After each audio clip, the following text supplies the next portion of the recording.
നമ്മുടെ മലയാളത്തിൽ തന്നെ അല്ലെങ്കിൽ തന്നെ ഏറ്റവും വലിയ സിനിമ എന്ന രീതിയിൽ തന്നെ എമ്പുരാൻ അതിൻ്റെ ടീസർ ഇറങ്ങിയേക്കാണ്. മൊത്തത്തിൽ തന്നെ നല്ലൊരു അഭിപ്രായമാണ് പൊതുവെ ന്യൂട്രൽസിൻ്റെ ഇടയിൽ വരെ ഉള്ളത്. അപ്പോൾ അതെങ്ങനെയാണ് എമ്പുരാൻ ടീസർ കത്തിക്കും കത്തിക്കും? ടീസറിന് ഗംഭീര റെസ്പോൺസ് അല്ലേ? തീർച്ചയായിട്ടും ഗംഭീര റെസ്പോൺസ് ആണ്. ടീസർ ലോഞ്ച് തന്നെ ഭയങ്കര ഒരു ശ്രദ്ധ നേടിയ കാര്യമാണ്. കാരണം മലയാളത്തിലെ ഒട്ടുമിക്ക എല്ലാ പ്രമുഖ ഡയറക്ടേഴ്സും ഉണ്ടായിരുന്നു. അതുപോലെ നമ്മുടെ മെഗാസ്റ്റാർ സാക്ഷാൽ മമ്മൂക്ക ഉണ്ടായിരുന്നു. അപ്പൊ അദ്ദേഹം വൈറ്റ് ഡ്രസ്സിലൊക്കെ ഭയങ്കര കിടലിനായിട്ട് വന്നിട്ട് ചെറിയ പടം എടുത്ത രാജുവിന്റെ ചെറിയ പടം മൊത്തത്തിൽ ഗംഭീര ഒരു ഇവന്റ് ആയിരുന്നു. ഇത്തരത്തിലുള്ള ടീസർ ലോഞ്ച് ഇവന്റ് ഒക്കെ മലയാളത്തിൽ ആദ്യമാണ് ഇത്രയും സ്റ്റാർസും ഡയറക്ടേഴ്സും ഒക്കെ വന്നിട്ട്. പിന്നെ ഗംഭീര ടീസർ, അത്രയും ഒരു ഭയങ്കര എന്താണ് ഇന്റർനാഷണൽ ക്വാളിറ്റി ഉള്ള ഒരു ടീസർ, ഗംഭീര അഭിപ്രായം തന്നെയാണ്. അപ്പോൾ ഇപ്പൊ തന്നെ കേരളത്തിലെ തിയേറ്റേഴ്സും കാര്യങ്ങളൊക്കെ എക്സൈറ്റഡ് ആയിട്ട് അവരും ട്വിറ്ററിലൊക്കെ പോസ്റ്റ് ഇടുന്നുണ്ട്. ഫാൻ ഷോസും കാര്യങ്ങളൊക്കെ ചാർട്ട് ചെയ്തുകൊണ്ടിരിക്കുന്നു. കേരളത്തിൽ 600-ന് മുകളിൽ സ്ക്രീനുകളിൽ ഏകദേശം എനിക്ക് തോന്നുന്നു ഇന്നേ വരെ കേരളത്തിൽ റിലീസായാലും ഏറ്റവും വലിയ റിലീസ് തന്നെയായിരിക്കും. ആന്റണി പെരുമ്പാവൂരാണല്ലോ പ്രൊഡക്ഷൻ, പിന്നെ അറിയാമല്ലോ, പുള്ളി ലോക്കാക്കിയിരിക്കും. മൊത്തത്തിൽ എങ്ങനെയാണ് ടീസർ? അടിപൊളി തന്നെയായിരുന്നു, കളറായി.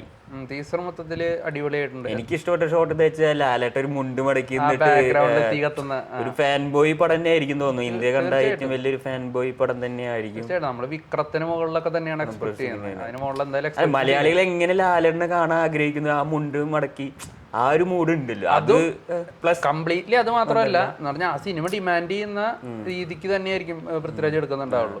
ആ കോൺട്രാസ്റ്റ് എന്ന് വെച്ചാൽ അത് ഒരു ഐക്കോണിക് മൂവ്മെന്റ് തന്നെ ആയിരിക്കും തിയേറ്ററിൽ ഉണ്ടാവുക. കാരണം ഇപ്പൊ ലൂസിഫറിലെ ആ ഒരു ഡിലീറ്റഡ് സീനൊക്കെ നമ്മൾ കണ്ടു. നമ്മൾക്ക് തിയേറ്ററിൽ നിന്ന് കാണുമ്പോൾ ചിലപ്പോൾ ആ സീൻ നമ്മൾ കൈയടിച്ച് ആ ഒരു ക്യാരക്ടറിന്റെ ആ ഒരു സ്വഭാവത്തിന് ഒരു ആ ക്യാരക്ടർ എൻ്റെ ലൂസിഫർ സിനിമയിൽ എങ്ങനെയായിരുന്നു അതിനായിട്ടൊരു ബന്ധമില്ലാത്ത രീതിയിലായിരുന്നു ആ ഡിലീറ്റഡ് സീനിലുള്ള ഒരു ഡയലോഗ്സ് ഒക്കെ. അപ്പൊ അതുകൊണ്ടാണ് ഡിലീറ്റ് ചെയ്ത് കളഞ്ഞു. അപ്പോൾ പൃഥ്വിരാജ് നല്ല രീതിക്ക് തന്നെ ആയിരിക്കും പ്രസന്റ് ചെയ്യുക, അതിലൊരു ഡൗട്ടും ഇല്ല.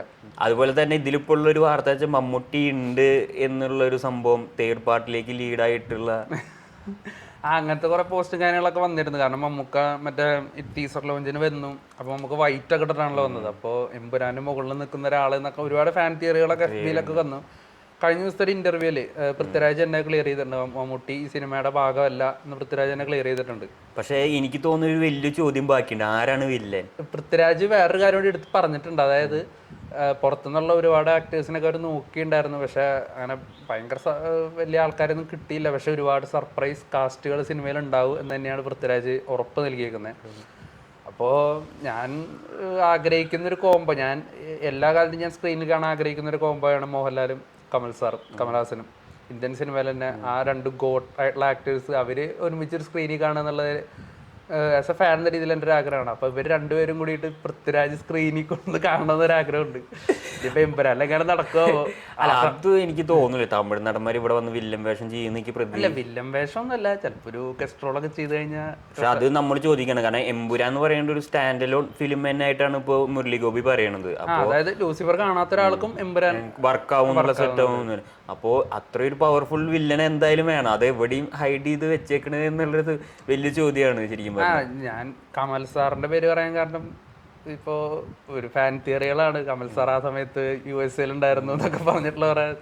അപ്പൊ ഒരു ആഗ്രഹം അത് വന്നു കഴിഞ്ഞാൽ ഷോട്ട് ഇപ്പൊ കമലഹാസനെ വെച്ച് ചിന്തിച്ച കമലഹാസനാവാം. അല്ല, ഏതെങ്കിലും ഒരു റോളില് മോഹൻലാലിനും കമലഹാസനെയും കൂടി ഒരു ഫ്രെയിമിങ് കാണാനുള്ള എമ്പുരാനിൽ ഉണ്ടാവുന്നല്ല കേട്ടോ നമ്മൾ പറയണേ. ഇപ്പൊ അങ്ങനെ തെറ്റിദ്ധരിച്ചിട്ട് എമ്പുരാൻ ഉണ്ടാവുന്നല്ല, അങ്ങനെ ആ പുള്ളി കൂടി വന്നു കഴിഞ്ഞാൽ ഒരു ഗംഭീര എക്സ്പീരിയൻസ് ആയിരിക്കും നമുക്ക്. അതുപോലെ തന്നെ പൃഥ്വിരാജിനെ സംബന്ധിച്ചിട്ടാണ് അടുത്ത വലിയ വാർത്ത, രാജമൗലി പടത്തുനിന്ന് ഔട്ടായി. അതെ, പകരം ജോൺ അബ്രഹാം എന്നുള്ള വാർത്ത കഴിഞ്ഞ ദിവസം ഇപ്പോൾ ഹിന്ദിയിൽ മീഡിയാസ് ഒക്കെ ഒരു ട്വീറ്റ് ഇട്ടുണ്ടായിരുന്നു. അത്തരത്തിൽ ജോൺ അബ്രഹാം വരുന്നു, പൃഥ്വിരാജ് പുറത്തായി. അതിന് ഒരു ഒഫീഷ്യലായിട്ടുള്ള ഒരു ക്ലാരിഫിക്കേഷൻ ഒന്നും വന്നിട്ടില്ല. പൃഥ്വിരാജിന്റെ നിലവിലത്തെ പുള്ളിയുടെ ഒരു ആസ് എ ഡയറക്ടർ എന്ന രീതിയിലും പിന്നെ ആസ് എൻ ആക്ടർ എന്ന രീതിയിലും പുള്ളിക്ക് ഓൾറെഡി ബിസിയാണ് പുള്ളി. അപ്പോ പക്ഷെ രാജമൗലി സിനിമ ആയതുകൊണ്ട് ചെയ്യുന്നതിലും നമുക്ക് പക്ഷെ അവരും അവരുടെ ബിസിനസ് പോയിന്റ് ഓഫ് വ്യൂ നല്ലത് അതല്ലേ. ഈ നോർത്തിൽ നിന്ന് ഒരു നടന്നു വരുമ്പോൾ അവർക്ക് ഫീസ് ഓൾറെഡി അതല്ലേ ഇത് പൃഥ്വിരാജിനായിട്ട് വാല്യൂം എന്തുകൊണ്ടും. നോർത്തിൽ ഒരു ആക്ടറെ വെച്ചിട്ട് മാർക്കറ്റ് ചെയ്യേണ്ട ആവശ്യമില്ല രാജമൗലി പടം.